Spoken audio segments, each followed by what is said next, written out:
Hallelujah. सबको जय मसीह की। हमारे खुदावंद यीशु मसीह का हम बहुत बहुत धन्यवाद करते हैं, जिसने आज इस सभा के दूसरे दिन सुबह के समय फिर एक बार अपनी उपस्थिति में हमें इकट्ठे होने के लिए कृपा दिया है। और प्रभु ने रात भर सबको संभाला, अच्छी तरह सोने के लिए कृपा दिया। मैं विश्वास करता हूं कि मच्छर इतना नहीं था, हम सब लोग आराम से सो पाए। हालेलुया। हमारा पिता हमारे लिए, अपने लोगों के लिए अच्छा इंतजाम करता है, हमेशा रहने के लिए, खाने के लिए और बैठने के लिए।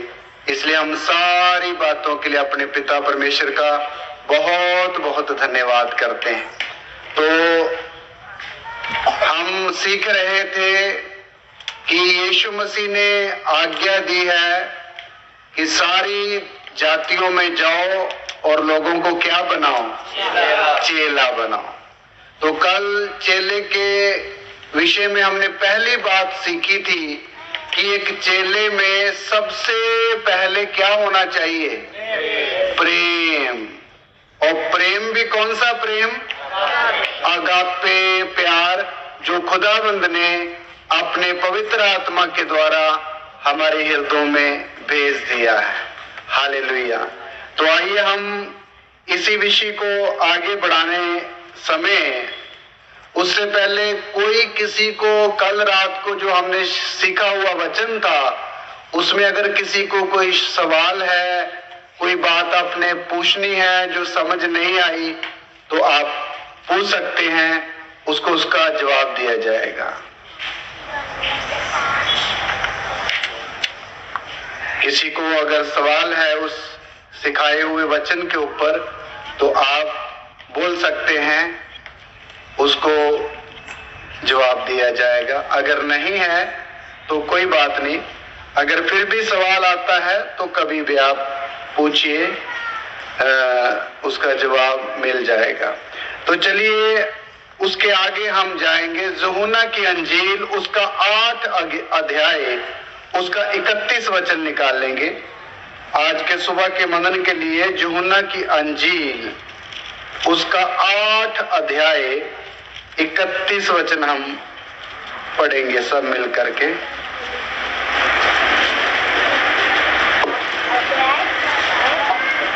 तब यीशु ने उन यहूदियों से जिन्होंने उस पर विश्वास किया था कहा, यदि तुम मेरे वचन में बने रहोगे तो सचमुच मेरे चेले ठहरोगे। प्रार्थना करते हैं।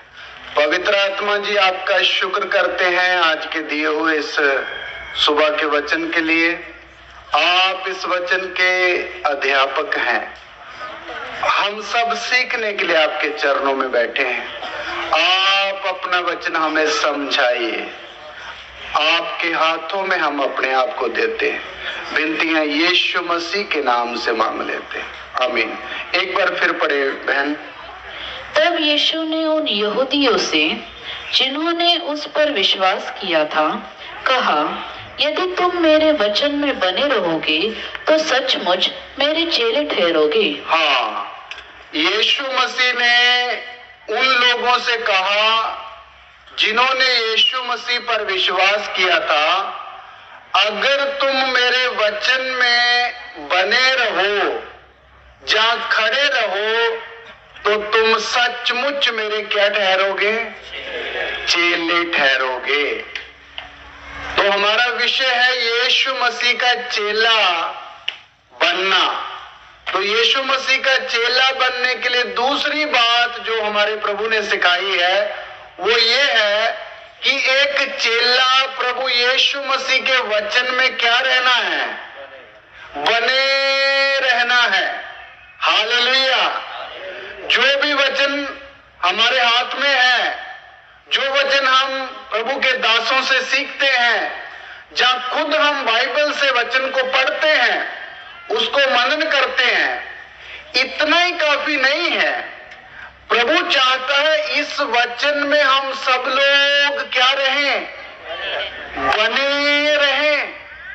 इस वचन के दायरे में रह करके अपना जीवन हम बिताएं।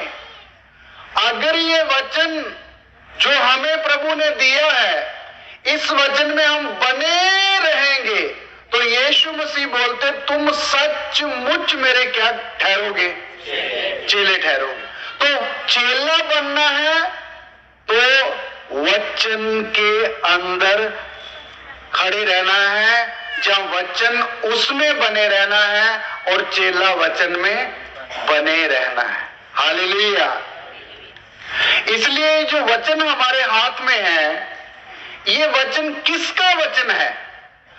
हर विश्वासी को, हर प्रभु के पीछे चलने वाले जन को अच्छी तरह पता होना चाहिए कि जो वचन हम चर्च में बैठकर सुनते हैं, ये वचन किसका वचन है? इसके पीछे इसको देने वाला, या इन वचनों को बोलने वाला, या इन वचनों को समय समय पर अपने लोगों के हाथों से लिखवाने वाला कौन है? ये बात हमें अच्छी तरह अगर पता होगी, तब ही इस वचन को हम आदर करेंगे। हालेलुया। तो आइए देखते हैं ये वचन जो हमारे हाथ में, ये किसका वचन है। दूसरा कुरिन्थियों की पत्री, उसका 6 अध्याय, उसका 18 वचन हम पढ़ेंगे। कुरिन्थियों की दूसरी पत्री 6 अध्याय, उसका 18 वचन। और मैं तुम्हारा पिता होऊंगा और तुम मेरे बेटे और बेटियां होंगे। यह सर्वशक्तिमान प्रभु परमेश्वर का वचन है। हालेलुया। किसका वचन है? ये सर्वशक्तिमान परमेश्वर का वचन है। मेरे प्यारों, हमको अच्छी तरह पता होने चाहिए, सबको पता है, फिर भी इसकी गंभीरता हमारे मन में आ रही है। जो वचन हमारे हाथ में है, ये किसका वचन है? सर्वशक्तिमान परमेश्वर का वचन है। हालेलुया। वही परमेश्वर जो इस पूरे संसार को, इस पूरे ब्रह्मांड को और ये सामने जो समुद्र दिखाई देता है, इस सबको बनाने वाला परमेश्वर है। उस महान और शक्तिमान परमेश्वर का वचन है जो हमें खुदावंद ने क्या किया है? दिया है। देखिए, वचन बहुत है दुनिया में। कितने प्रवचन, बड़े बड़े शिक्षक लोग भाषण देते हैं। कितनी हमारे संसार में किताबें हैं जिनका अंत नहीं है। गहरी से गहरा ज्ञान उनमें मनुष्यों को सीखने के लिए मिल सकता है, लेकिन वो वचन में, वो भी वचन है बोलने के लिए, वो भी प्रवचन है बोलने के लिए, लेकिन उन वचनों में और हमारे हाथ में दिए गए वचन में बहुत सारा क्या है? अंतर है। वो वचन सुनने से एक व्यक्ति को ज्ञान आ सकता है, एक व्यक्ति ज्ञान पाके लोगों को ज्ञान की बातें सिखा सकता है, लेकिन किसी व्यक्ति का जीवन नहीं बदल सकता है। किसी व्यक्ति की आदत उन प्रवचनों को सुनने से नहीं बदल सकती है। किसी व्यक्ति के अंदर एक नया व्यक्ति उन प्रवचनों को सुनने से कभी नहीं आ सकता है, क्योंकि वो वचन परमेश्वर के नहीं बल्कि किनके हैं? मनुष्यों के वचन है।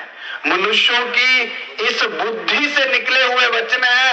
ये वही बुद्धि है जो भ्रष्ट हुई बुद्धि है और जो प्रभु की अनाज्ञाकारिता का फल है।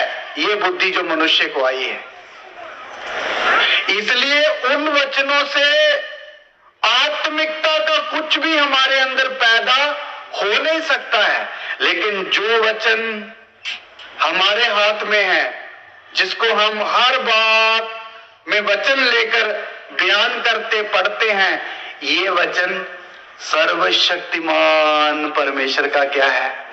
वचन है। सबसे पहला अच्छी तरह एक विश्वासी को ये बात, जब भी हम बाइबल पढ़ते हैं तो हम क्यों इसको आदर के साथ पढ़ते हैं? देखिए, कई लोगों को ये वचन पढ़ने से जितनी आशीष मिलनी चाहिए मिलती नहीं है। क्यों? क्योंकि वो इस वचन को आदर के साथ नहीं पढ़ते। ये दुख की बात है, एक बारी की बात है। एक व्यक्ति बाइबल पढ़ रहा है, ऐसे एक कन्वेंशन थी, तो बाइबल पढ़ रहा है एक व्यक्ति, तो कैसे बाइबल पढ़ रहा है? लेट करके खोलकर ऐसे पढ़ रहा है। ये तरीका सही है? ये बाइबल पढ़ने का तरीका नहीं है। ऐसे बाइबल पढ़ने वाला, ऐसे परमेश्वर का वचन पढ़ने वाला कभी भी इसके अंदर की गहरी बात को समझ नहीं सकेगा, क्योंकि उसको इस वचन की क्या नहीं है? गंभीरता नहीं है। जब भी हम इस वचन को पढ़ें या पकड़ें, तो कैसा पकड़ें? ये सोच कर कि ये किसका वचन है? सर्वशक्तिमान परमेश्वर का वचन है। मैं जब ये वचन पढ़ने जा रहा हूँ और अपने पिता की वाणी को मैं सुनने जा रहा हूँ। मेरे प्यारों, आप जब ये वचन अकेले बैठ के घर में पढ़ते हैं, तो मानिए वो परमेश्वर जिसका ये वचन है, वो आपसे बात करता है अपने वचन के द्वारा। हालेलुया। वो आपके आत्मा से अपनी इस किताब के द्वारा, जो पवित्र बाइबल है, जो हम पढ़ते हैं, हमसे बातें करता है। इसलिए इस वचन को जब तक हम आदर और भक्ति के साथ नहीं पढ़ेंगे, तब तक ये वचन हमसे बात नहीं करेगा। नहीं तो अब आप अगर आदर और प्रभु का, शक्तिमान परमेश्वर का ये वचन सोचकर जब पढ़ेंगे, तो एक अध्याय आप पढ़ के उठ जाइए, उसमें से आपको कुछ क्या करेगा? मिलेगा। आपको ऐसे लगेगा जैसे मेरे से प्रभु ने क्या किया है? बात करी है। इसलिए क्योंकि किसका वचन है? आप बोलोगे मैंने बोला बात करता है। मेरे प्यारों, बात कौन करता है? वचन हमसे क्या करता है? बात करता है। क्यों? वचन कभी बात कर सकता है? बाइबल में लिखा ये जीवित वचन है। क्या है?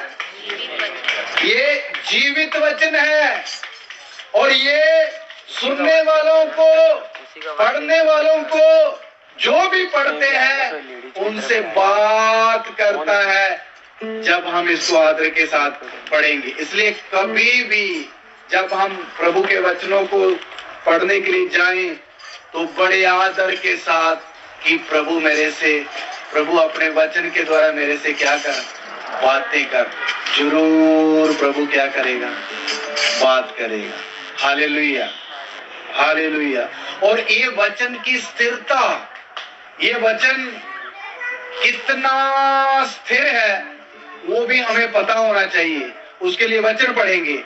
पहला पत्रस की पत्री, उसका 1 अध्याय, उसका 25 वचन हम पढ़ेंगे। पत्रस की पहली पत्री 1 अध्याय का 25 वचन। परंतु प्रभु का वचन युगानुयुग स्थिर रहता है, और यही सुसमाचार का वचन है जो तुम्हें सुनाया गया था। हालेलुया। प्रभु का वचन कब तक स्थिर रहता है जी? युगानुयुग तक स्थिर रहता है। देखिए, इस संसार के बीच में हम रहते समय बहुत बड़ी बड़ी चीजें हैं इस संसार के अंदर, जो बड़ी बड़ी मजबूत है। और कई बार हम देखेंगे कि ये चीजें कितनी कितनी मजबूत है, और कितने कितने वर्षों तक ये क्या रहेगी? कायम रहेगी। प्रभु यीशु मसीह के चेले एक बार प्रभु यीशु मसीह को, जो यरूशलेम में हैकल थी, उसको दिखा रहे थे। प्रभु देखिए, ये हैकल कितनी मजबूत है, और कितनी बड़ी है ये हैकल, करके प्रभु के चेले यीशु को बता रहे थे। क्योंकि वो जो हैकल यरूशलेम में थी, वो इतनी मजबूत थी कि उसका एक एक पत्थर 4 टन, 6 टन, 5 टन का एक एक पत्थर था। और इतने भारी भारी पत्थरों से वो हैकल बनी हुई थी। तो यीशु मसीह के चेले यीशु को बता रहे, प्रभु जी देखो ये बिल्डिंग इतनी ज्यादा आलीशान है और इतनी मजबूत है। प्रभु ने बात सुनते ही उनको बोला, मैं तुमसे सच सच कहता हूं कि वो दिन आने वाले हैं, दो पत्थर भी आपस में इकट्ठे नहीं रहेंगे, वो क्या हो जाएंगे, अलग अलग हो जाएंगे, गिर जाएंगे। चेले हैरान हो गए। और सचमुच प्रभु यीशु मसीह के बोलने के 35 साल बाद लगभग वो हैकल गिराई गई और वो ऐसे ही हो गई,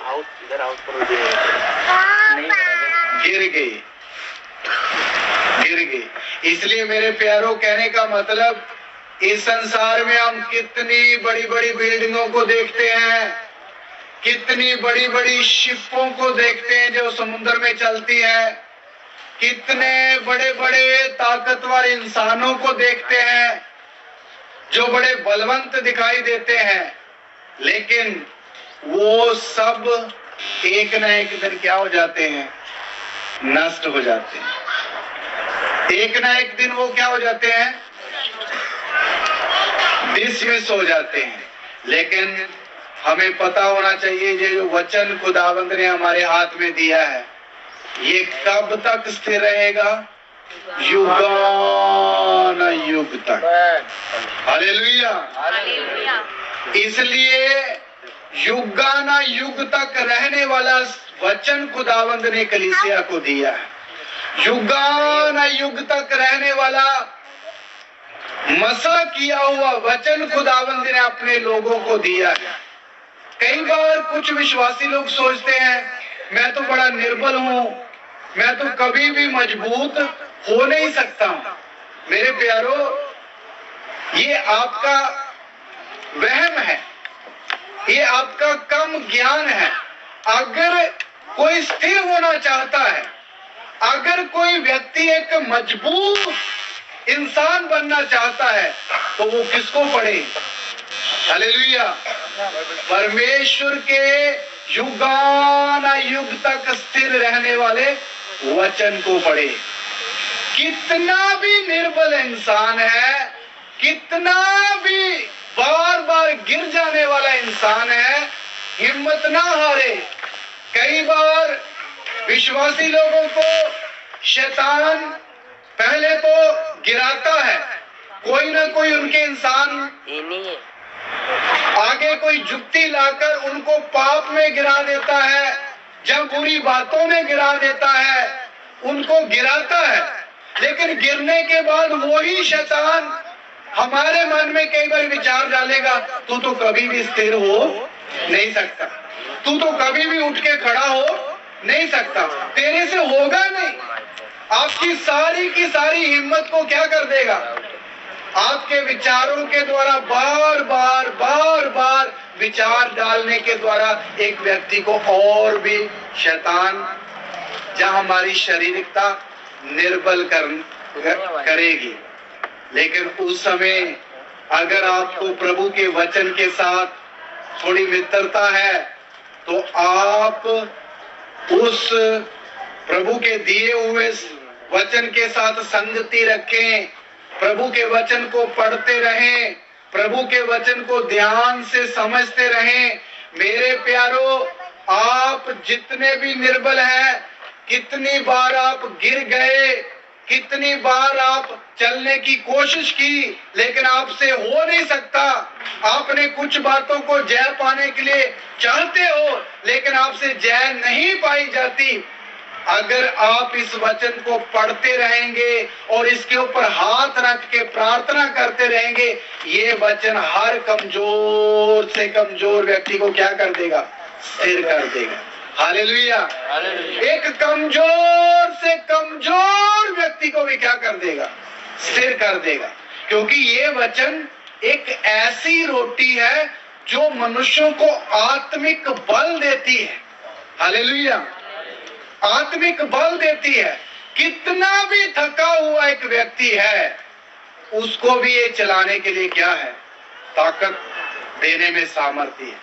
एलिया के बारे में हम पढ़ते हैं, एलिया प्रभु का बड़ा दास है। इजराइल के अंदर खुदावंद ने उसको इस्तेमाल करके बड़े बड़े काम किए। 3.5 साल तक आकाश को बंद कर दिया, बड़े बड़े राजाओं को घुटनों में खड़ा करवा दिया और 850 गलत शिक्षा देने वाले नबियों को उसने क्या कर दिया? कत्ल कर दिया।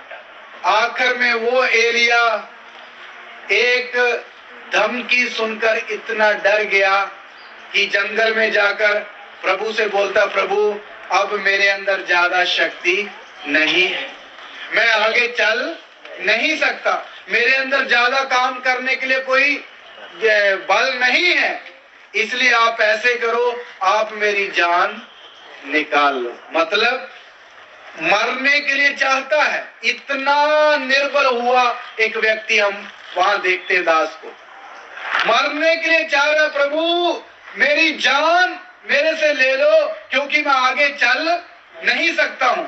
तो वो ये प्रार्थना करके सो गया। सोने के बाद थोड़ी देर के बाद एक स्वर्गदूत उसके पास आता है और स्वर्गदूत उसके पास आकर उसको यहाँ हाथ मारकर उठाता है, एलिया उठ। और एलिया उठता है तो क्या देखता है? उसके तकिए के पास क्या है? कोयलों के ऊपर एक गरम गरम क्या दिखाई दे रही है? रोटी दिखाई दे रही है और एक पानी में एक सुराही पानी से भरी हुई भी दिखाई दे रही है और स्वर्गदूत उसको बोल रहा है, इसको खा और पी।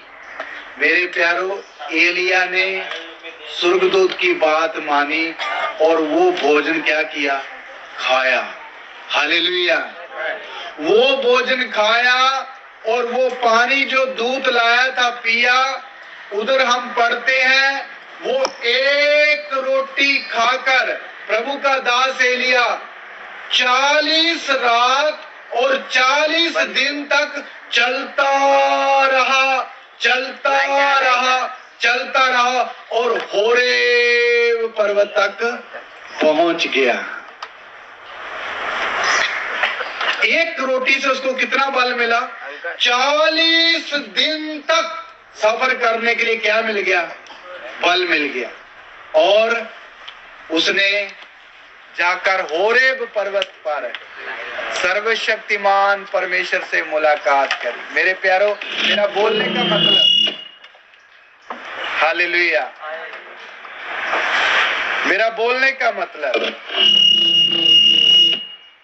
इतना निर्बल हुआ प्रभु का दास एक रोटी खाने से इतना बड़ा बल उसने प्राप्त किया कि होरेब पर्वत पर पहुंच गया। इसलिए मेरे प्यारो, वो जो एलिया ने रोटी खाई वो एक शारीरिक रोटी थी, लेकिन उसका एक आत्मिक अर्थ है। वो रोटी किसको बताती है? ये प्रभु के जीवित वचन को।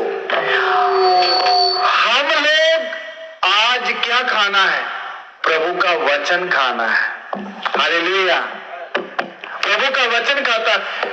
क्यों विश्वासी लोग कई बार बलवंत नहीं होते आत्मा में? क्यों विश्वासी निर्बल से रहते हैं? उनके अंदर जितनी दलेरी आनी चाहिए क्यों नहीं? क्यों वो बार बार एक बात में फिसल जाते हैं? क्योंकि वो प्रभु का वचन रोटी समझकर उसको खाते नहीं है। क्या नहीं करते? देखिए, वचन को पढ़ना एक बात है, लेकिन वचन को खाना एक दूसरी बात है। आप जो वचन पढ़ते हो उसको जब तक आप खाओगे नहीं, वो आपके लिए एक ऊर्जा नहीं बनेगी, वो वचन आपके लिए एक ताकत नहीं बनेगी। अभी देखिए, आप जो खाना खाते हैं, सुबह जो ब्रेकफास्ट किया, वो मुंह में रखकर ऐसे ही पेट में ले लेते हैं। ये कुछ 24 या 32 इधर छुरी लगाई हुई है प्रभु ने। क्या लगाई हुई?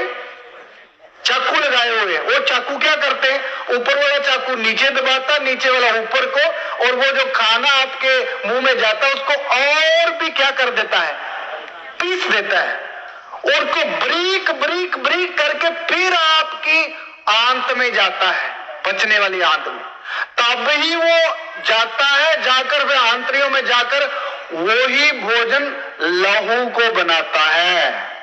और उसी बने हुए लहू से आप कितना कितना बड़ा काम करते हो, ऑफिस जाते हो, भारी सामान उठाते हो, कितने काम करते हो, क्योंकि आपके अंदर खाए हुए भोजन के द्वारा क्या आ गई, ऊर्जा आ गई।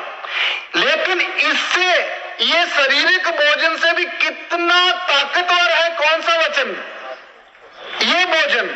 लेकिन इससे, इसको हम पढ़ने के बाद हमारे अंदर ताकत आती क्यों नहीं है? आप सुन तो लेते हो वचन को, सुनने की कोई कमी नहीं है, आपके वचन दिमाग में कितने वचन हैं, लेकिन क्या नहीं करते, उसको खाते नहीं। क्या नहीं करते, खाते नहीं। मेरे प्यारो, आप अगर इस वचन को खाओगे तो आपकी हालत बदल जाएगी। आप फिर ऐसे विश्वासी नहीं रहोगे निर्बल और कमजोर और फिसलने वाले। आप इस वचन को खाकर एक स्थिर और बलवंत इंसान बन जाओगे। हालेलुया। क्योंकि ये वचन युगान युग तक क्या रहने वाला है, स्थिर रहने वाला है। और जो इस वचन के साथ संगति रखने वाला एक पास्टर है, भले विश्वासी है, एल्डर है, वो इसको लगातार अगर मनन करता रहेगा, खाता रहेगा, कुछ देर के बाद आप देख लेना, वही व्यक्ति बड़ी जगह में खड़े होकर हजारों को प्रभु का वचन सिखाने के लिए ताकत पाएगा। हालेलुया। इसलिए हमने ये वचन को क्या करना है, खाना है। जो वचन आपने सुना, खाने का मतलब क्या है, आपने अपने रूम में जाकर, अपने बेड में बैठकर जो सुना हुआ वचन उसको समझना है। जो मैंने सुना कहां से शुरू हुआ था, इसका मतलब क्या है, इसका आत्मिक मतलब क्या है, इसका ऊपर क्या है, नीचे क्या है, दाएं क्या है, बाएं क्या है, ऐसे करके आप वचन को अगर समझोगे तो यही वचन आपकी क्या बन जाएगी, ताकत बन जाएगी। हालेलुया। क्या बन जाएगी, ताकत बन जाएगी। तो ये वचन विश्वासियों को प्रभु ने इतना स्थिर रहने वाला वचन क्यों दिया है, ताकि प्रभु चाहता हर मेरा बेटा, हर मेरी बेटी क्या बन जाए, स्थिर बन जाए। हालेलुया। इसलिए प्रभु ने एक वचन दिया है, आपको पता है, मत डर मैं तेरे साथ हूं, मैं तुझे अपने धर्मीय दाहिने हाथ से संभाले रहूंगा और मैं तुझे स्थिर करूंगा। उसमें एक शब्द ऐसा भी है, मैं क्या करूंगा, स्थिर करूंगा। तो मेरे प्यारो, प्रभु हर एक विश्वासी को क्या बनाना चाहता है, स्थिर। स्थिर। कल पास्टर साहब प्रचार कर रहे थे, मैं अपने रूम में सुन रहा था। पतरस मतलब का अर्थ क्या होता है, जब वो यीशु के पास आया तो उसका नाम क्या था, शमौन। तो जब यीशु के पास आए तो यीशु ने पतरस का नाम बदलकर क्या रख दिया, पतरस। शमौन का मतलब क्या होता है, क्यों प्रभु ने उसका नाम बदल दिया? शमौन का मतलब होता है नदी के किनारे लगा हुआ ये कान्हा जिसको बोलते हैं, ऐसा डोलने वाला एक, इधर से पानी का बहाव है तो इधर को चला गया, सरकंडा, इधर को पानी का बहाव इधर, मतलब कोई स्थिरता नहीं है। इसलिए प्रभु ने उसको देखते ही समझ लिया ये तो बहुत कमजोर है। इसलिए सबसे पहले प्रभु ने उसका नाम क्या कर दिया, कट करके उसका बोला आज से तेरा नाम क्या रहेगा, पतरस। पतरस का मतलब होता पत्थर, छोटा पत्थर। पत्थर छोटा हो बड़ा हो लेकिन होता क्या है, मजबूत। हालेलुया। इससे हम प्रभु की मर्जी समझ सकते हैं। प्रभु हर एक व्यक्ति को जो प्रभु के पास आता है वो तो निर्बलता के साथ प्रभु के पास आता होता है, लेकिन प्रभु के पास आने के बाद वो निर्बल नहीं रहना चाहिए। हर एक विश्वासी प्रभु के साथ संगति रखने के साथ और उसका वचन समझने के साथ बाद क्या होना है? स्थिर व्यक्ति बनना है। हालेलुया। क्या बनना है? स्थिर व्यक्ति बनना। वही पतरस को जब आगे हम देखते हैं, एक प्रचार पतरस ने किया, 3000 लोगों ने क्या ले लिया? बपतिस्मा ले लिया। देखो, इतना निर्बल सरकंडे की तरह हिलने वाला कमजोर पतरस एक प्रचार करने के बाद क्या हो गया? इतना बलवंत हो गया। हालेलुया। इतना बलवंत हो गया। मेरे प्यारो, हम भी बलवंत बनना है, इसलिए खुदावंद ने हमें इतना ताकतवर वचन दिया है। और ये वचन की खूबियां आपके सामने रखी जा रही। आइए एक खूबी और पढ़ते हैं वचन की। मत्ती की अंजील उसका 24 अध्याय उसका 35 वचन हम पढ़ेंगे। मत्ती 24 का 35 वचन।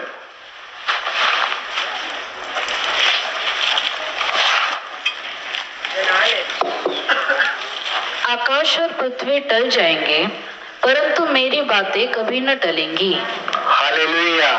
देखिए, प्रभु का वचन जो खुदावंद का लिखा हुआ वचन है, कितना स्पष्ट उसमें मोहर लगाकर प्रभु ने दिया। प्रभु यीशु मसीह ने बोला, आकाश और पृथ्वी दोनों टल सकते हैं, लेकिन मेरी बातें कभी नहीं टलेगी। मेरे प्यारो, जो इस ग्रंथ में, जो आप सबके हाथ में है, मेरे भी हाथ में है, इसमें लिखी हुई जो जो बातें हैं, ये कभी भी क्या नहीं कर सकती हैं? टल नहीं सकती है। कभी भी टल नहीं सकती।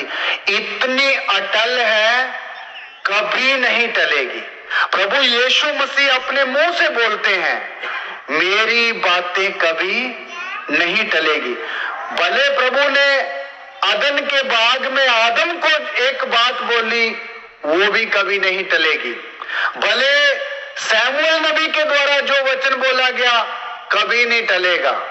यशायाह नबी के द्वारा जो वचन बोला गया, कभी नहीं टलेगा, क्योंकि खुदावंद का वचन कभी टलता नहीं है। यशायाह की किताब उसका 60 अध्याय से आगे जब हम 66 अध्याय तक पढ़ते हैं, तो उसमें बहुत सारी आने वाली बातें लिखी हुई है, जो भी इस संसार में पूरी होनी बाकी है। उसमें एक बात लिखी हुई है, 1000 साल का राज्य इसी पृथ्वी पर आएगा। कौन सा राज्य? 1000 साल का राज्य। मेरे प्यारो, आप समझना, इसी जमीन के ऊपर हमारा प्रभु यीशु मसीह 1000 वर्ष राज्य करेगा।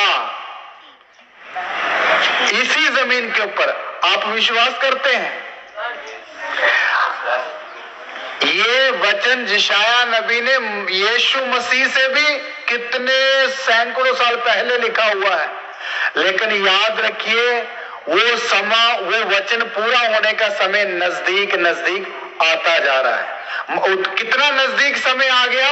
मान लो आज प्रभु यीशु मसीह बादलों पर आ गया, तो कलीसिया ऊपर उठाई जाएगी। फिर 7 वर्ष इस पृथ्वी पर कौन राज्य करेगा? विरोधी मसीह, एंटी क्राइस्ट। वो 7 साल राज्य करने के बाद यीशु मसीह दोबारा कलीसिया के साथ किधर आएगा? जमीन पर आएगा और यरूशलेम में अपना सिंहासन बनाएगा। हम सब लोग, मैं और आप भी उनके साथ आएंगे वापस। तो उसी समय में शैतान को पकड़कर बांध दिया जाएगा और 1000 साल का राज्य यीशु मसीह इसी पृथ्वी के ऊपर क्या करेगा? स्थापित करेगा। मेरा बोलने का मतलब, टाइम कितना बाकी रह गया है? अगर आज रात यीशु मसीह आता तो मात्र 7 साल में यह काम शुरू हो जाएगा। मेरे कहने का मतलब, वचन में लिखी हुई एक एक मात्रा, जहां एक एक बिंदु भी पूरा होने के पहले कभी भी टलेगा नहीं। इसलिए हमें कितना इस वचन के ऊपर विश्वास करना है छोटी छोटी बातों के ऊपर कैसे विश्वास करना है। क्यों? क्योंकि ये वचन कभी भी टलेगा नहीं, कभी भी टलेगा नहीं। अगर वचन नहीं टलेगा तो हम जो इसके ऊपर विश्वास करके अपना जीवन बनाते जा रहे हैं, हम भी कभी टलेंगे नहीं। हालेलुया। प्रभु हमें भी क्यों इस वचन के अनुसार बना रहा है, ताकि हम भी स्थिर बने और कभी ना टलने वाले व्यक्ति बन जाएं। धन्यवाद। इसलिए मेरे प्यारों, हमें इस वचन की गंभीरता समझनी है। दूसरी बात, इस वचन को, प्रभु के वचन को बाइबल में बहुत सारे अलग अलग नाम दिए गए हैं। अलग अलग नाम देकर हमें समझाया गया है कि प्रभु का वचन क्या है। आइए उनमें से कुछ नामों के बारे में सीखते हैं। यिर्मयाह नबी की किताब, उसका 23 अध्याय, उसका 29 वचन हम पढ़ेंगे। परमेश्वर का वचन बाइबल के वचनों को कौन से नामों से पुकारता है? यिर्मयाह की किताब, उसका 23 अध्याय, उसका 29 वचन।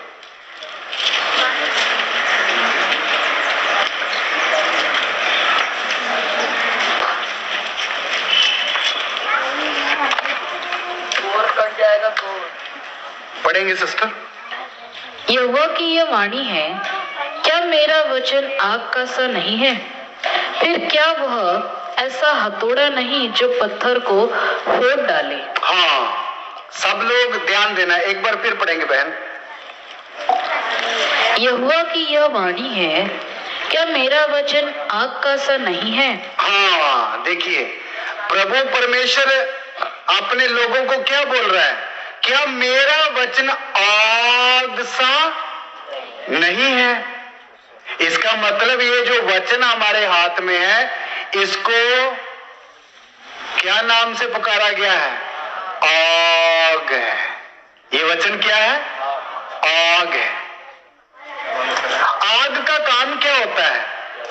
जलाना। कितनी भी ताकतवर और मजबूत चीज होगी तो आग में आकर वो क्या हो जाएगी? भस्म हो जाएगी, राख बन जाएगी, राख बन जाएगी। ये वचन जो खुदावंद ने हमारे हाथ में दिया है, ये भी क्या है? आग है। अगर हम इस वचन को समझें कि ये वचन आग है और इस वचन को हम अपने अंदर रखें, मेरे प्यारों, यही वचन हमारे जीवन में आग का सा काम करना चाहता है। हालेलुया। दाऊद के वचन में हम पढ़ते हैं, वो बोलता, सोचते सोचते आग भड़क उठी। वो क्या सोच रहा था? वचन। प्रभु तेरा वचन कितना गंभीर है, तेरा वचन सचमुच आग का सा काम करता है। सुनिए मेरे प्यारों, हम जो मिट्टी के इंसान हैं, हमारे बाहरी मनुष्यत्व के अंदर ऐसे बुरे बुरे स्वभाव रहते हैं, हम कितना भी अपने अंदर से उन स्वभावों को बाहर निकालने की कोशिश करें, धक्का देने से भी वो निकलते नहीं है। कितने विश्वासी परेशान रहते, मेरा ये स्वभाव कब बदलेगा, मेरी ये आदत कब मेरे से जाएगी। तो मेरे प्यारों, आपको एक तरीका बता रहा हूं, कब जाएगी अभी चिंता मत कीजिए। आप इस प्रभु के आग से वचन को अपने हृदय में मनन करना शुरू करें। हालेलुया। क्या करें? मनन करना शुरू करें। आपके अंदर ये वचन अगर आग के जैसा जलेगा, वो आपकी आत्मा में आग पकड़ेगा, तो मेरे प्यारों, कितना भी सख्त से सख्त स्वभाव, जहां आदत, जहां एक जिद्दी स्वभाव हमारे जीवन में रहता है, वो भी इस आग के सामने भस्म होकर राख बन जाएगा। हालेलुया। क्या बन जाएगा? राख बन जाएगा। आपने कभी सोचा ये जो प्रभु का दास पौलुस था, ये पहले सौल था और ये इतना सख्त दिल का आदमी था, प्रभु की विश्वास करने वाली विश्वासी बहनों की चोटी पकड़ पकड़ कर उनको जेल खाने में डाल देता था। बाद में वही पौलुस हम कितना नम्र हुआ देखते हैं, कितना वो बहनों के बारे में जो उपदेश सिखाता है, बोलता कलीसिया में बहनों को कैसे पुकारना है, अति पवित्रताई से बहन जानकर आदर देना है। वचन हम पढ़ते हैं, वही पौलुस जो बहनों की चोटी पकड़ पकड़ उनको जेल में डालता था, अभी शिक्षा दे रहा है कि बहनों की इतनी इज्जत करनी। इतना नम्र बंदा कैसे बन गया हो? ये आग सा वचन उसके जीवन में क्या किया? काम किया। उसने इस वचन को अपने जीवन में काम करने दिया, इसलिए वो प्रभु का दास सौल, सौल का मतलब होता ऊंचा और पौलुस का मतलब होता है छोटा, इसलिए वो ऊंचा व्यक्ति क्या हो गया? जल जल कर छोटा सा पौलुस बन गया। हालेलुया। आप भी जलना चाहते हो? मेरे प्यारों, अगर चलना है, जलना है, तो प्रभु के वचन की आग अपने हृदय में जलने दो। हालेलुया। लेटते समय भी आप वचन को सोचते रहें, चलते समय भी आप वचन को सोचते रहें। मेरे प्यारों, आपका कितना भी जवानी का कुछ अभिलाषाएं जो खतरनाक से खतरनाक भी होगी, वो भी इस वचन में हम जली हुई लोगों के जीवन में देखते हैं। हालेलुया। ये तब ही होगा जब हम वचन के साथ क्या रखेंगे? संगति। कई बार हम वचन को इतना अहमियत नहीं देते विश्वासी लोग जितना देना चाहिए। हर समय एक व्यक्ति जो वचन को कि उसकी गंभीरता समझता, उसको हर समय एक आग जैसा एक कोयला मेरे अंदर रखा है, उसको मनन करते रहे। आप मनन करने का मतलब उसको फूंक मार रहे। कोयले को फूंक मारोगे तो क्या होता है? धधकता है। और उसके ऊपर 10 कच्चे कोयले रखे होंगे तो वो भी क्या पकड़ेंगे? आग पकड़ेंगे। इसी तरह जल जाएगा। हालेलुया। अगर ये वचन हमारे हृदय में आग सा समझकर हम इसको सोचेंगे, तो हमारे अंदर से हर सख्त से सख्त स्वभाव को भी क्या कर देगी? जला देगी। आप अपने जीवन में अनुभव करोगे ये कैसे हो गया। आप डेट नोट करके वचन को मनन करना शुरू कर रहे, आप सप्ताहों में, महीनों में अपने जीवन में देखने पाओगे सचमुच में ये स्वभाव क्या हो गया? जल गया। क्योंकि वचन क्या है? आग है। आग है। हर वचन, छोटे से छोटा वचन भी कैसा है? नीति वचन 30 का 5 पढ़े। नीति वचन 30 का 5। प्रभु ने जितने भी वचन कलीसिया को दिए हैं वो कैसे हैं? हालेलुया।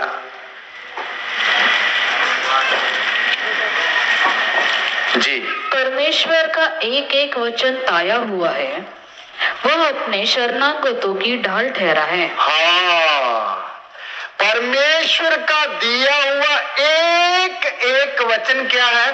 ताया हुआ है। क्या है जी? ताया हुआ। मतलब प्रभु ने इसको पूरा भट्टी में से निकाल करके फिर अपने लोगों को दिया है, इसलिए वो अपने शरणगतों की ढाल ठहरता है। मेरे प्यारों, ये ताया हुआ वचन अगर हम अपने जीवन में रखेंगे और यही वचन कल को आपकी क्या बन जाएगी? ढाल। ढाल समझते ना? सुरक्षा कवच। हमें बचाने वाला ठहरेगा कौन? वचन। वचन हमें बचाएगा। वो हमारी क्या बनेगी? ढाल। ढाल। कुछ भी हो जाए, अगर एक व्यक्ति कितनी भी बड़ी पीड़ा में पड़ा हुआ है और वो वचन के ऊपर विश्वास रखकर खड़ा है, वही वचन उसकी पीड़ा को कवर करने के लिए क्या बनेगा? ढाल बनेगा। हालेलुया। आप एक बड़ी दुविधा में पड़े हुए हैं, लेकिन आपको कुछ सूझ नहीं रहा कि क्या करें, ऐसे इस यहां से कैसे बाहर निकले। आप प्रभु के वचन के ऊपर भरोसा रखें। प्रभु तेरा वचन बोलता है, मैं अपने लोगों के चारों साइड आग सी की क्या हूं? शहर पना हूं। अपने वचन पढ़ा होगा, वही वचन आपकी रक्षा करेगा। हालेलुया। इसलिए मेरे प्यारो, प्रभु ने हमें दी हुई व्यवस्था, जो चेला बनने की इच्छा रखता है, प्रभु ने कहा वो मेरे वचन के ऊपर बने रहोगे तो तुम सचमुच मेरे क्या ठहरोगे? चेले ठहर। चेला वही है जो वचन को हर समय अपने जीवन में क्या करता है? आगे रखकर देखता है।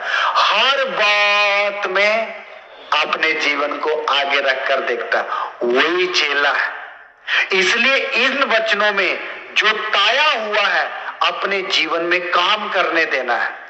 आप एक आम इंसान नहीं रहोगे, आप एक खास व्यक्ति बन जाओगे जब इन वचनों को अपने जीवन में आग का सा काम करते हुए देखोगे। अब सचमुच बोलोगे, सचमुच प्रभु का वचन क्या है? आग है। हालेलुया। अभी तो आप सुन रहे हो आग है, फिर आप दूसरों को बताने वाले बनोगे, सचमुच प्रभु का वचन क्या है? आग है। इसलिए वचन को क्या नाम दिया गया है? आग। आग। एक और भी नाम वचन को दिया गया है। पढ़े भजन संहिता 119 वचन। भजन संहिता 119 अध्याय, उसका 105 वचन पढ़ना है।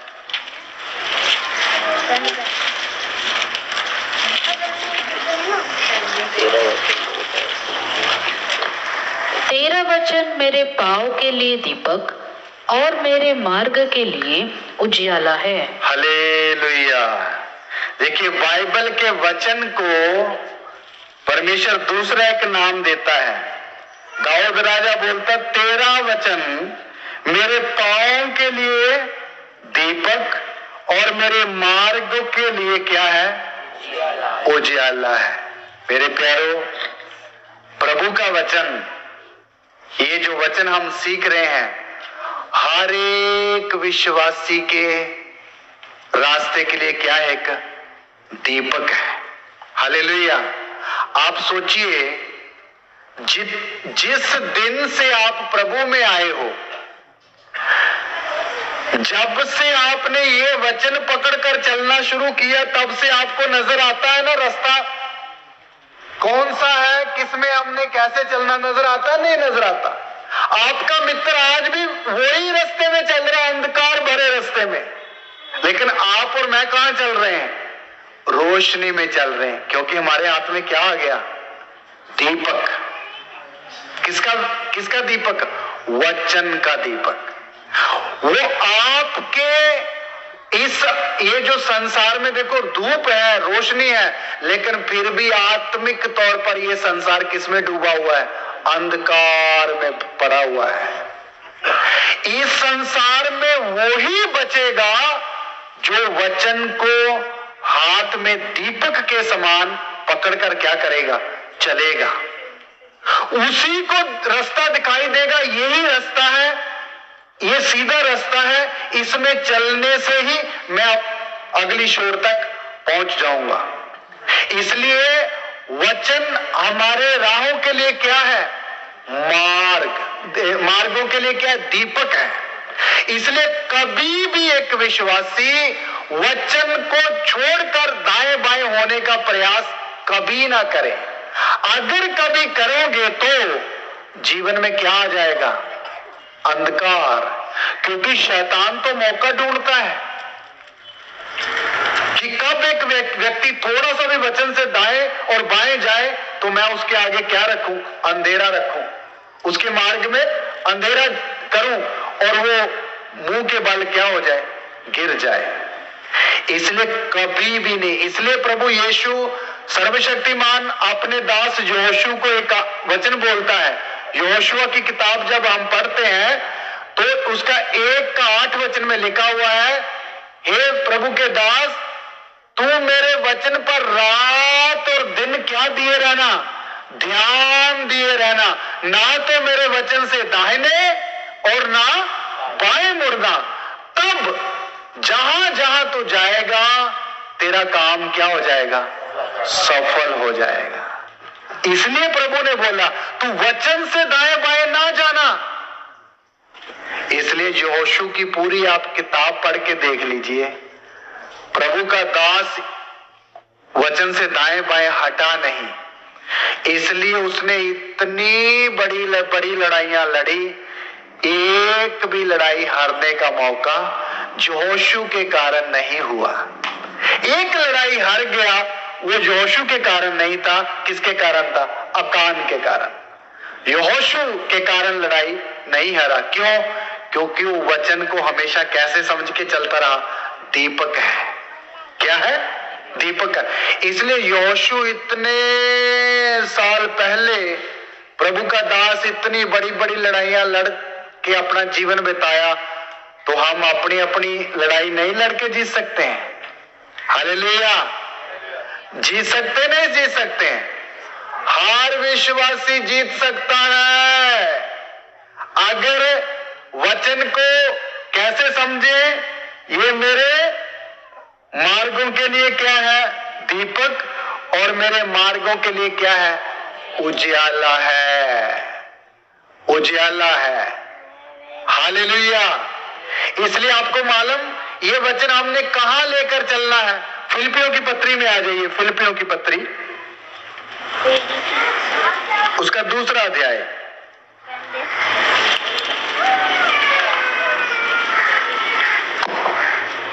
दो का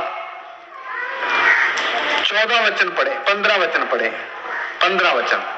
ताकि तुम निर्दोष और भोले होकर टेढ़े और हठीले लोगों के बीच परमेश्वर के निष्कलंक संतान बने रहो। हाँ। जिनके बीच में तुम जीवन का वचन लिए हुए जगत में हाँ जलते दीपकों के समान दिखाई देते हो। हालेलुया। देखिए, टेढ़े और हठीले लोगों के बीच में जीवन का वचन लिए हुए जलते हुए दीपकों के समान क्या देते हो? दिखाई देते हो। मेरे प्यारो, ये वचन इस दुनिया के टेढ़े मेढ़े लोगों के बीच में भी अगर लेकर हम जाएंगे तो हम उनको कैसे दिखाई देंगे? दीपक है। हम क्या है? दीपक है। वो अंधकार में पड़ा हुआ हमारा भाई, हमारी बहन, हमारा पड़ोसी हमारे जीवन को देखकर रोशनी में आ सकता है अगर यही वचन हम अपने जीवन में रखकर आगे बढ़े। क्योंकि ये वचन बाद में हमें ही क्या बना देता है? दीपक। यीशु ने बोला तुम जगत की क्या हो? ज्योति हो। तो मेरे प्यारों, टेढ़े और हठीले लोगों के बीच में खुदावंद ने हमें रखा है ताकि हम जीवन का वचन लिए हुए चलते हुए दीपकों के समान दिखाई दे। तो ये वचन क्या है?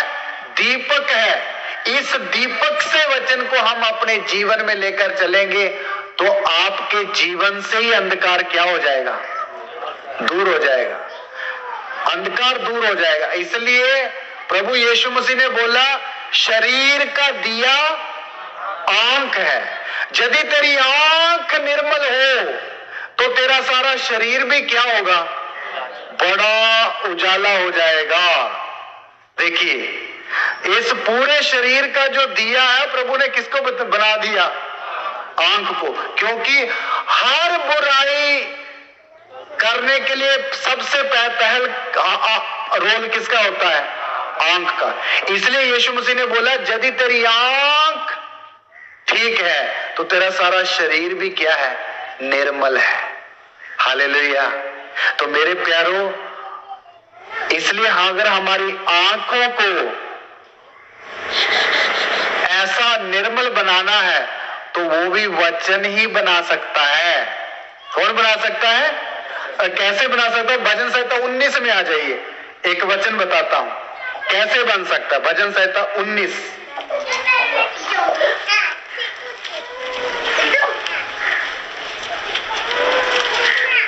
उसका 8 वचन पढ़े। भजन संहिता 19 का 8 वचन।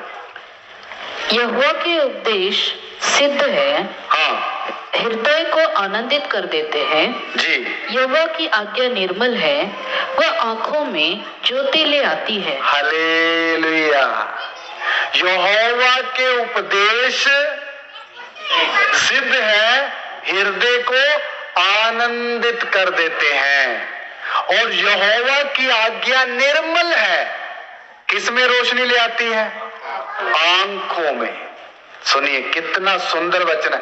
इसलिए अगर विश्वासी लोगों की आंखें निर्मल रहनी है तो कौन सा वचन देखना पड़ेगा? हमेशा सर्वशक्तिमान प्रभु का वचन। यही वचन हमारी आंखों में भी क्या ले आता है? ज्योति ले आता है। ऐसे लिखा है ना, आंखों में ज्योति ले आता। अगर इस वचन को हम अपने हृदय में रखेंगे तो हमारी आंख को बिल्कुल शुद्ध करने के लिए बहुत कारगर है। क्या? कौन सा वचन? ये खुदावंद का पवित्र वचन। इसलिए कभी भी हमारी आंख अशुद्ध नहीं होगी अगर हम अपनी आंखों को वचन के आगे झुकाएंगे। हे वचन, मेरे हृदय में काम करो और मेरी आंखों को भी, बल्कि मेरे सारे शरीर को भी क्या बना दो? शुद्ध बना दो। तो हमारी आंखों को भी ये शुद्ध बनाएगा, बल्कि आंखों के अंदर एक क्या लाएगा? रोशनी ले आएगा।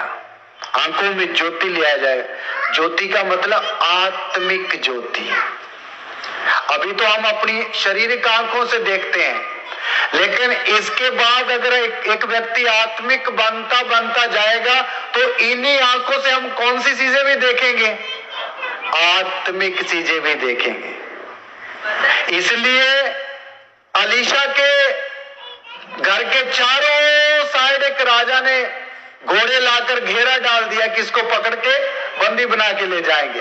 तो सुबह सुबह उसका नौकर उठा, गेजी, प्रभु के दास हम क्या करें, हम तो घिर गए। तो अंदर बैठे हुए एलीशा ने एक प्रार्थना करी, हे पिता इसकी आंखों को खोल दे। भाई आंखें उसकी बंद थी, खुली थी, फिर उसको क्यों नहीं दिख रहा था जो एलीशा को दिख रहा था? क्योंकि आत्मिक आंखें क्या थी? बंद थी। एलीशा के एक प्रार्थना करने के द्वारा गेहजी की कौन सी आंखें खुल गई? तब उसने देखा ये तो मिट्टी के शरीर के घोड़े हैं जो हमें घेरने के लिए आए। उसके पीछे देखे तो स्वर्ग के अग्नि में घोड़े हमारी रक्षा के लिए चारों ओर क्या है? खड़े हैं। इसलिए मेरे प्यारों, आज विश्वासी लोग हम छोटी छोटी बातों में, बीमारी के समय या कष्ट के समय या छोटी समस्या आने के समय निराश क्यों हो जाते हैं? हम ना बाहरी आंखों से हालात को देखते हैं। कौन सी आंखों से? अगर हम आत्मिक आंखों से एक अपने सामने आई हालात को देखेंगे तो डर नहीं आएगा। हालेलुया। डर नहीं आएगा। हमें तब दिखाई देगा देखो दो स्वर्गदूत हमारे घर के बीच में क्या है? मौजूद है। हालेलुया। इसलिए फिर डर आएगा, दिलेरी आएगी, दिलेरी आएगी। और आपकी जो समस्या है आपकी दिलेरी देखकर ही भाग जाएगी। वचन में हम पढ़ते हैं पतरस और यूहन्ना की यहूदियों ने क्या देखी? दिलेरी देखी। उनकी दिलेरी देखी है तो, और फिर पहचाना ये तो साधारण और अनपढ़ व्यक्ति है, इनको ये बातें कहां से आई? तब उनको समझ में आया ये यीशु मसीह के साथ रहे थे। हालेलुया। तो मेरे प्यारो, जो व्यक्ति इस परमेश्वर के पवित्र वचन के साथ संगति रखता है, हमेशा हर समय वो व्यक्ति की शारीरिक आंखों से बढ़कर कौन सी आंखें भी प्रभु खोल देता है। यही वचन हमारी आंखों में ज्योति ले आता है। फिर हमें शारीरिक से भी बढ़कर आत्मिक चीजें भी दिखाई देंगी। इसलिए मेरे प्यारो, हमने क्या करना है, इन वचनों को अच्छी तरह से समझना है। मैं क्यों एक लंबा वचन का विषय लेकर ही वचन के ऊपर ही बोलता जा रहा हूं, ताकि ये बात एक एक विश्वासी के किधर बैठ जाए, इधर भी बैठ जाए और इधर भी बैठ जाए, कभी निकले ना। वचन हमारे राहों के लिए क्या है, उजाला और दीपक है। आपके सामने बड़ा अंधकार छाया हुआ है। अभी सुबह जब कल रात को प्रभु के दास प्रार्थना कर रहे थे, मैं घोर अंधकार से भरी हुई तराई में होकर चलूं तो किसी भी हानि से भाई क्यों नहीं डरूंगा। जब चारों तरफ अंधेरा है फिर क्यों नहीं डरेगा, क्योंकि उसको पता है मेरे आगे हाथ में क्या है, वचन है। मेरे राहों में क्या है, वचन मेरे लिए क्या उजाला है। इसलिए दाऊद बोल सका, मैं घोर अंधकार से भरी हुई तराई में होकर चलूंगा तो भी किसी हानि से नहीं डरूंगा। दास ने ये वचनों को अपने जीवन में अनुभव किया। आज मेरा और आपका समय है कि हम भी अपने जीवन में वचनों को सिर्फ बोले ना, पढ़े ना, जीवन में क्या करें, प्रैक्टिकल करें, अनुभव करें। आप एक एक खुद बोलो, सचमुच ये वचन राहों के लिए क्या है, दीपक है। आपके सामने कितना भी अंधेरा दिखाई देने दो, कोई आशा है ही नहीं, ऐसी हालात दिखाई देने दो, फिर भी आपका विश्वास इसी वचनों पर रहे, प्रभु मेरे साथ है। ये हालात तू कितना भी बिगड़ा क्यों ना हो, तू अपने आप ठीक हो जाएगा, क्योंकि मेरे राहों में कभी अंधेरा हो ही नहीं सकता। हाँ, हमारी किताब में एक गीत है, जब से प्यारा यीशु आया बदल गया। उसमें एक आयत आती, मेरी राहों कांटे अब रहेंगे, मेरी राहों में न कांटे अब रहेंगे, मेरे में भी माता अब न होंगे, मेरी मंजिल में भी माता अब न होंगे, हो गया दूर है मौत का साया, हो गया दूर है मौत का साया, मेरा जीवन बदल गया, जब से प्यारा यीशु आया, मेरा जीवन बदल गया। मेरे प्यारो, ये जो गीत है ना, जिसने लिखा है, ये एक ब्राह्मण पंडित व्यक्ति था हरियाणा का। वो जब प्रभु में आया, उसके पहले उसके जीवन में बहुत घोर अंधकार था। जब प्रभु में आया तो सारे हालात क्या हो गए, बदल गए। उसके मन में यही गीत आया, जब से प्यारा यीशु आया मेरा जीवन बदल गया। ये उसने गाना लिखा हुआ, ये हकीकत में। इसलिए मेरे प्यारो, जब प्रभु का वचन जीवन में आता है, पूरा का पूरा अंधकार चले जाता है।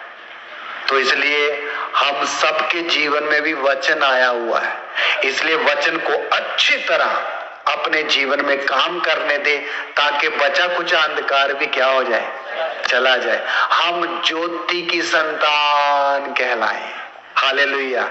अभी आपको थोड़ी देर के लिए ब्रेक है, आप उठिए, पानी धानी पीजिए, चाय भी है, 20 मिनट का ब्रेक है, चाय है, चाय पी के दोबारा से आ जाएं। वचन अभी और बहुत है चेला बनने के लिए, और फिर उसको आगे हम 20 मिनट के अंदर आना है। हाँ, तो 20 मिनट के अंदर सब लोग आ जाइएगा। अभी 11 बज रहे हैं, 11:20 में इधर आ जाइए। प्रभु आपको आशीष दे।